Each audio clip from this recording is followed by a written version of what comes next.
नमः शिवाय। ओम नमः शिवाय। भोला के देखेला बेकल भेल जियरा। भोला के देखेला बेकल भेल जियरा।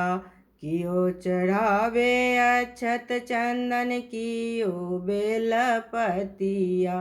कियो चढ़ावे अक्षत चंदन कियो बेलपतिया। कियो चढ़ावे आहो भोला धतूरा के पतिया। कियो चढ़ावे आहो भोला धतूरा के पतिया।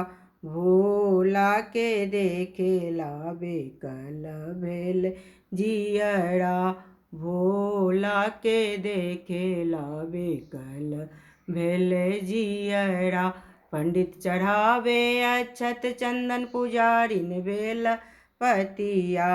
पंडित चढ़ावे अक्षत चंदन पुजारिन बेल पतिया। हम चढ़ावी आहो भोला धतूरा के पतिया। हम चढ़ावी आहो भोला धतूरा के पतिया। भोला के देखेला बेकल भेल जियरा। भोला के देखेला बेकल भेल जियरा। कियो मांगे अन्न धन कियो मांगे देहिया। कियो मांगे अन्न धन कियो मांगे देहिया। कियो मांगे आहो भोला दर्शन देव कहिया। कियो मांगे आहो भोला दर्शन देव कहिया।